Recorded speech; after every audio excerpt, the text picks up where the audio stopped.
ಅಲ್ಲ ಸರ್, ನೀವು ನಿಮ್ಮಂಥ ಸೀನಿಯರ್ ಕಲಾವಿದ, ನೀವು ಇಲ್ಲಿವರೆಗೂ ತುಂಬ ಅವಾರ್ಡ್ ಆಗಿರ್ಬೋದು, ಸಾಕಷ್ಟು ಸಕ್ಸಸ್ ಕಂಡಿದ್ದೀರಾ.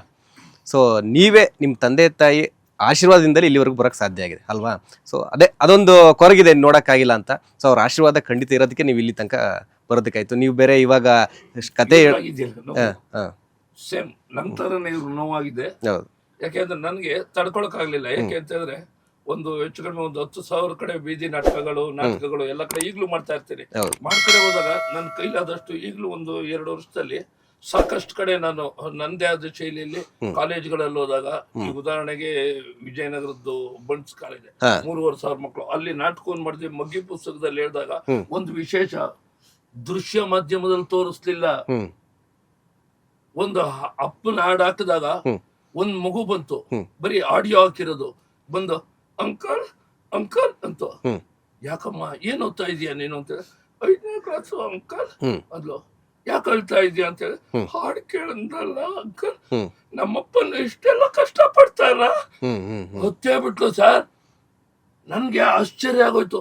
ಈ ಚಿಕ್ಕ ಮಗುವ ಮೇಲೆ ಪರಿಣಾಮ ಬೀರಿದೆ ಅಂತ ಹೇಳಿದ್ರೆ ಅದು ಇವ್ರು ಕೊಟ್ಟಂತ ಸಂಗೀತ ಸಂಯೋಜನೆ ನಿರ್ದೇಶನ ಇದೆಯಲ್ಲ, ಅದು ಮಕ್ಕಳಿಂದ ದೊಡ್ಡವ್ರ ತನಕ 100% ಹೃದಯಕ್ಕೆ ಟಚ್ ಆಗುತ್ತೆ ಅಂತ ಸಾಂಗ್ ಇರೋದ್ರಿಂದ ನೋಡುಗರಿಗೆ, ಪ್ರೇಕ್ಷಕ ಪ್ರಭುಗಳಿಗೆ ಖಂಡಿತವಾಗ್ಲೂ ಹೃದಯ ಮುಟ್ಟುತ್ತೆ, ಚಿತ್ರ ಗೆಲ್ಲುತ್ತೆ ಅಂತ ನಾನಂತೂ ಅನ್ಕೊಂಡೆ. ಅದ್ರಲ್ಲಿ ಖಂಡಿತ 2 ಮಾತಿಲ್ಲ. ಯಾಕೆಂತಂದ್ರೆ ಅವರೊಂದು ಕತೆ ಸನ್ನಿವೇಶ ಹೇಳಿದ್ರು, ಜೊತೆಗೆ ಇವ್ರದೊಂದು ಮ್ಯೂಸಿಕ್ ಇದು. ಸೊ ಸಣ್ಣ ಮಕ್ಳಿಗೂ ಕೂಡ ನಾಟಿದೆ ಅಂತಂದ್ರೆ 100% ಎಲ್ರಿಗೂ ಕೂಡ ಇದು ಇಷ್ಟ ಆಗುತ್ತೆ. ಅದರಲ್ಲೂ ಕೂಡ ನಮ್ಮ ನಡುವೆ ನಡೆದಿರೋ ಘಟನೆ ಏನೋ ಒಂದು ಅಂತ 100% ಅವ್ರಿಗೆಲ್ಲರಿಗೂ ಇನ್ವಾಲ್ವ್ ಆಗೇ ಆಗುತ್ತೆ ಅಂತ.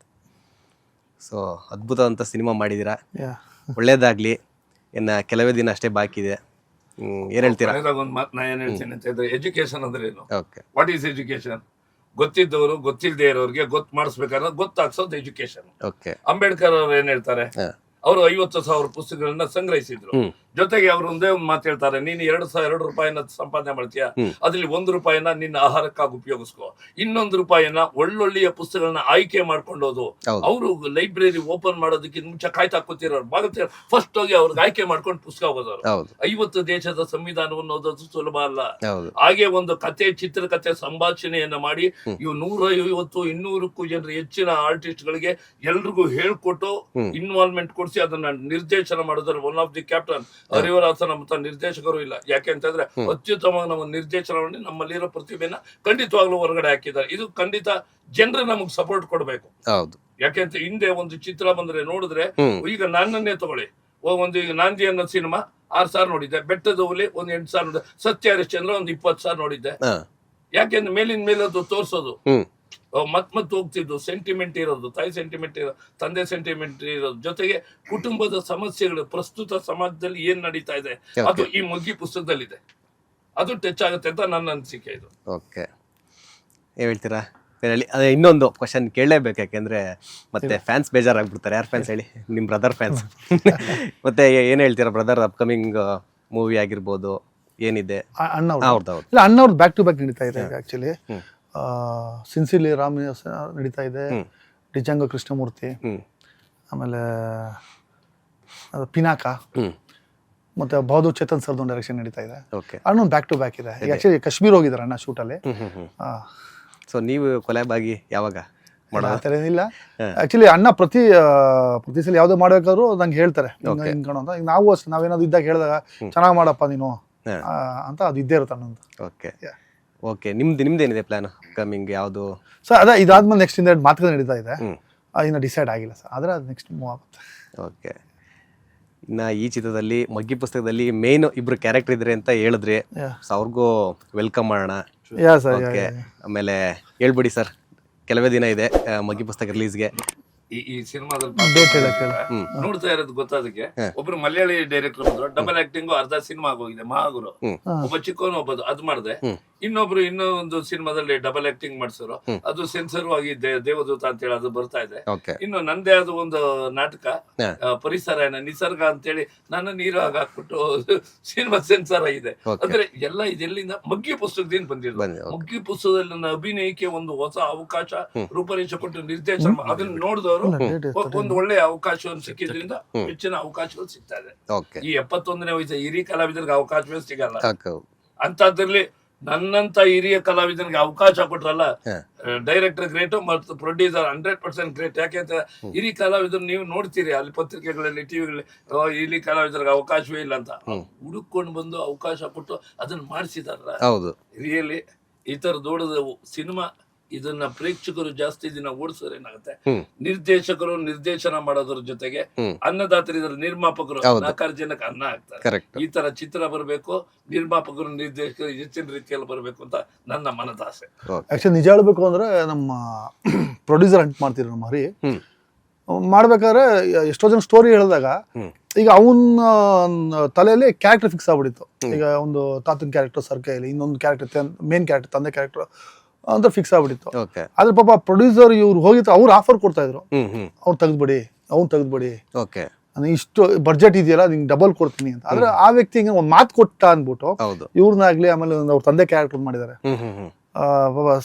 ಸರ್ನ ಬಿಡ್ಲೇ ಇಲ್ಲ ಅವ್ರು. ಇಲ್ಲ ಸರ್ ನೀವು ಮಾಡಿದಿರೋ ಪರವಾಗಿಲ್ಲ ಸರ್, ಮಾತು ಕೊಟ್ಟಿದ್ದೀನಿ, ನಂಗೆ ಅವರು ಬೇಕು, ಆ ಕ್ಯಾರೆಕ್ಟರ್ ಅವರು ಬೇಕು ಅಂತ. ಪಾಪ ಅಂದ್ರೆ ಅದು ಕೊಟ್ಟು ಮಾತು ಉಳ್ಸ್ಕೊಂಡ್ಬಿಟ್ಟು ಅವ್ನು ಡಿಸೈಡ್ ಆಗ್ಬಿಡಿತ್ತ ಫಸ್ಟೇ. ಮಾಡಿದ್ರೆ ಆ ಕ್ಯಾರೆಕ್ಟರ್ ರಮಾನಂದ್ ಸರ ಮಾಡ್ಬೇಕು, ಗರ್ಡಪ್ಪ ಅಲ್ಲ ಏನ್ ಸರ್ ಹುಲಿಯಪ್ಪ, ಇನ್ನೊಂದು ಗರ್ಡಪ್ಪರು, ಅವ್ರು ಮಂಜು ಅಂತ ಅವರೇ ಮಾಡ್ಬೇಕು ಡಿಸೈಡ್ ಮಾಡಿದ್ರು. ಆದ್ರೆ ನಾನು ಹೇಳಕ್ಕಿಲ್ಲ ಸರ್, ಒಂದ್ ಮಾತು ಕೊಟ್ಬಿಟ್ಟು ಪಾಪ ಪ್ರೊಡ್ಯೂಸರ್ ಸಿಕ್ತಾ ಬಿಟ್ಟೋಗಿಲ್ಲ ವಯ್ಯ ನಮ್ ಡೈರೆಕ್ಟರ್. ಇಲ್ಲ ಸರ್ ನೀವು ಬೇಕು ನೆಕ್ಸ್ಟ್ ಮಾಡೋಣ ಅನ್ಬಿಟ್ಟು ಒಂದು ಬೇರೆ ಪ್ರೊಡ್ಯೂಸರ್ ಹುಡುಕಿ, ಅದು ಒಂದು ಸ್ಟ್ರಗಲ್ ಇದೆ. ಒಂದು ಪ್ರೊಡ್ಯೂಸರ್ ಹುಡುಕ್ಬಿಟ್ಟು ಆ ಪ್ರೊಡ್ಯೂಸರ್ ಮೂವ್ ಆದಾಗ ಇನ್ನೂ ಪ್ರೊಡ್ಯೂಸರ್ ಹುಡುಕಿ ಅವ್ನ್ ಹೆಂಗಾಗಿದೆ ಅಂದ್ರೆ ಆ ಸಿನಿಮಾ ಮಾಡ್ದ ಒಪ್ತೀನಿ, ಆ ಪ್ರೊಡ್ಯೂಸರ್ ಹಂಟಿಂಗ್ ಇದಾರೆ ಅದಲ್ಲೇ ಒಂದ್ ಸಿನಿಮಾ ಮಾಡೋದು ನಮ್ಮ ಹರಿ ಅಷ್ಟ್ ಕಷ್ಟಪಟ್ಟ ನಿಜ. ಅದನ್ನ ಹೇಳ ಸರ್, ಈಗ ಸರ್ ಅಂದ್ರಲ್ಲ ಪಾಪ ನಂಗೆ ನೋಡಿ ನಂಗೆ ಯಾರು ಈ ತರ ಕ್ಯಾರೆಕ್ಟರ್ ಹರಿ ಫಿಕ್ಸ್ ಆಗ್ಬಿಟ್ಟಿದ್ದ. ಹುಲಿಯಪ್ಪ ಕ್ಯಾರೆಕ್ಟರ್ ರಮಾನಂದ್ ಸರ್, ಬೇಡ ಅವ್ರು ದೊಡ್ಡವ್ರ ಬೇಡ ಸರ್, ಇವ್ರೆ ಮಾತು ಕೊಟ್ಟಿದ್ದೀನಿ. ಇನ್ನೊಂದ್ ಕಡೆ ಅವರು ಅಂದ್ರೆ ಯಾರೇ ಕ್ಯಾರೆಕ್ಟರ್ ಫಿಕ್ಸ್ ಆಗಿದ್ ರಕ್ಷಾಗೌಡ ಅಂತ ತಾಯಿ ಕ್ಯಾರೆಕ್ಟರ್, ಅವರು ಅಷ್ಟೇ ಸರ್ ಅವರೇ ಬೇಕು ಅವ್ನು ಮಾಡಿ ಅಂದ್ರೆ ನಂಗೆ ಫಿಕ್ಸ್ ಆಗ್ಬಿಟ್ಟು ಬಿಟ್ಕೊಡ್ಲಿಲ್ಲ ಅವನು. ಅವ್ನ್ ಕಷ್ಟ ಇದ್ರೂನು ಮಾಡಿಸ್ಬಿಟ್ಟು ಅದಾದ್ಮೇಲೆ ಏನೇನೋ ಆಗೋದು ಸೆಕೆಂಡ್ರಿ ಅದು, ಬಟ್ ಅವ್ನ್ ಕೊಟ್ಟು ಮಾತಂದ್ರೆ ಉಳಿಸ್ಕೊಂಡು ಕ್ಯಾರಿ ಆದ ಪಾಪ ಹರಿ. ಇಲ್ಲೊಂದೇ ಒಂದು ಮಾತು ಹೇಳಿ, ನನ್ನ ದುನಿಯಾ ಅಂತ ಒಂದು ಸಿನಿಮಾ ಪರಕಾಯ ಪ್ರವೇಶ ಮಾಡ್ಬೇಕು ಅಂತ ಹೇಳ್ತಾರಲ್ಲ, ಪರಕಾಯ ಪ್ರವೇಶ ಮಾಡ್ಬೇಕು ಅಂತ ಹೇಳಿ ನನಗೂ ಹೊಡೆಯೋ ಸಿನಿಮಾ ಹೆಸರು ನನ್ನ ದುನಿಯಾ. 4 ಸಾರಿ ಹೊಡೆದು 5ನೇ ಸಾರಿ ಹೊಡೆದ ನನ್ನಲ್ಲೇ ಮುರಿದೋಯ್ತು. ಕಟ್ಟಿಸ್ಕೊಂಡ್ರೆ ಇಲ್ಲ ದಮ್ಮ ಹೊಡೆದೇ ಹೋಯ್ತು. ಇದೇ ಕಟ್ಟಿಸ್ಕೊಂಡ್ರೆ ಅಲ್ಲಿ ಚಾಪ್ ಅಂತ ಹೊಟ್ಟೆ.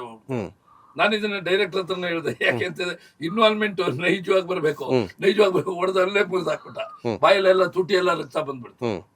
ಆದ್ರೆ ಈ ನಿರ್ದೇಶಕರು ಯಾವ ರೀತಿ ಮಾಡ್ಬೇಕು, ನಮ್ಮ ಕ್ಯಾಮರಾಮನ್ ನಂದಕುಮಾರ್ ಅವರು, ರಮಾನಂದ್ ಸ್ವಲ್ಪ ಈಗ ಬನ್ನಿ, ಬಹಳ ವಿಶೇಷವಾಗಿ ಇದ್ ಮಾಡ್ಕೊಳ್ಳಿ ಅಂತೇಳಿ ಇಲ್ಲಿ ಬಹಳ ವಿಶೇಷ ಒಂದು 4 ನಿಮಿಷದ ಒಂದು ಡೈಲಾಗ್ ಬೇರೆ ನನಗೆ, ಸಿಂಗಲ್ ಡೈಲಾಗ್ ಬಹಳ ವಿಶೇಷವಾಗಿದೆ ಡೈಲಾಗ್ ಅದು.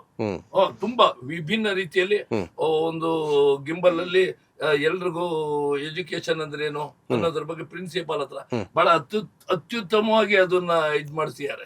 ನನ್ಗೆ ಅದನ್ನ ಮಾಡ್ಬೇಕಾದ್ರೆ ಖುಷಿ ಆಗೋಯ್ತು. ನಮ್ಮ ಮಹೇಶ್ ಏನೇ ಹೇಳ್ಬೇಡಿ ಪ್ರಾಂಪ್ಟ್ ಎಲ್ಲ ಒಂದ್ ಕಡೆ ಮಾಡಿದ್ರು, ಬೇಡಿ ಅಂತ ಹೇಳ್ದೆ. ಯಾಕೆ ಹಾಗೆ ಹೇಳ್ತೀನಿ ಅಂತ ಹೇಳ್ದೆ. ಬಹಳ ಚೆನ್ನಾಗಿತ್ತು ಅದು. ಸಿನಿಮಾದಲ್ಲಿ ಯಾವ ರೀತಿ ಇರುತ್ತೆ ಅನ್ನೋದನ್ನ ಅದು ಪ್ರೇಕ್ಷಕರು ನೋಡಿ ಅದನ್ನ ಅವರ ಅನಿಸಿಕೆ ಅಭಿಪ್ರಾಯವನ್ನ ತಿಳಿಸ್ಬೇಕು. ಸೊ ಇವಾಗ ಹೇಳಲ್ಲ ಸಿನಿಮಾದಲ್ಲೇ ನೋಡಿ ಅಂತ ಹೇಳ್ತಾ ಇದ್ದೀರಾ? ಇವಾಗ ಹೇಳಲ್ಲ ಸಿನಿಮಾದಲ್ಲೇ ನೋಡಿ ಅಂತ ಹೇಳ್ತಾ ಇದ್ದೀರಾ? ಯಾಕೆಂತಂದ್ರೆ ಸಿನಿಮಾ ಬರುವಾಗ ಸಣ್ಣ ಪುಟ್ಟ ಬದಲಾವಣೆಗಳು ಇವೆಲ್ಲ ಏನಾದ್ರು, ಆದ್ರೂ ಅಲ್ಲಿ ಏನ್ ಹೇಳುತ್ತೆ ಅಂತ ಹೇಳಿದ್ರೆ, ಸ್ವಲ್ಪ ನಿಮ್ಗೆ ನಮಸ್ಕಾರ ಪ್ರಿನ್ಸಿಪಾಲ್ರಿಗೆ, ಮತ್ತೊಮ್ಮೆ ನಿಮ್ಗೆ ನಮಸ್ಕಾರ. ನಾನು ಯಾರು ಅನ್ನೋದು ಗೊತ್ತಿಲ್ಲಲ್ಲ, ನಾನು ಆಗಾಗ್ಗೆ ಬಂದು ನನ್ನ ಪರಿಚಯ ನಿಮಗೆ ಮಾಡ್ಕೊಡ್ತಾ ಇರ್ಬೇಕಲ್ಲ. ಅಲ್ಲ ರೀ, ಏನು ತಪ್ಪು ಮಾಡಿದಾರ ಅವನಿಗೆ ಯಾವ ತಪ್ಪನ ಆಧಾರದ ಮೇಲೆ ಕಳ್ತನದ ಆರೋಪವನ್ನು ಹೊರಿಸಿ ಕಳ್ಳಿ ಅಂತ ಹೇಳಕ್ ನಿಮ್ಗೆ ಅಧಿಕಾರ ಕೊಟ್ಟವ್ರು ಯಾರು? ನೀವೇನು ಕೋರ್ಟಾ ಇಲ್ಲ ನ್ಯಾಯಾಧೀಶರ? ಈ ರೀತಿ ಸಂಭಾಷಣೆ ಹೋಗುತ್ತೆ. ಯಾಕೆ ಅಂತ ಹೇಳಿದ್ರೆ ಇದಕ್ಕೆ ಎಜುಕೇಶನ್ ಬಗ್ಗೆ ಬಹಳ ವಿಶೇಷವಾಗಿ ಹೇಳಿದ್ದಾರೆ, ಬರೆದಿದ್ದಾರೆ ಅವರು, ಅದನ್ನ ಹೇಳ್ಸಿದ್ದಾರೆ. ಅದು ನಿರ್ದೇಶಕರ ಜಾಣ್ಮೆ, ಚಾಕುಚಕ್ಯತೆ. ಲೇಟೆಸ್ಟ್ ಹಾಗೂ ಇಂಟ್ರೆಸ್ಟಿಂಗ್ ಸುದ್ದಿಗಳಿಗಾಗಿ ಬಾಸ್ ಟಿವಿ ಕನ್ನಡ ಚಾನೆಲ್ನ ಸಬ್ಸ್ಕ್ರೈಬ್ ಮಾಡಿ, ಹಾಗೆಯೇ ಬೆಲ್ ಐಕಾನ್ ಪ್ರೆಸ್ ಮಾಡಿ. ಇದರ ಜೊತೆಗೆ ಫೇಸ್ಬುಕ್, ಇನ್ಸ್ಟಾಗ್ರಾಮ್, ಎಕ್ಸ್ ನಲ್ಲೂ ಮಿಸ್ ಮಾಡದೆ ಫಾಲೋ ಮಾಡಿ.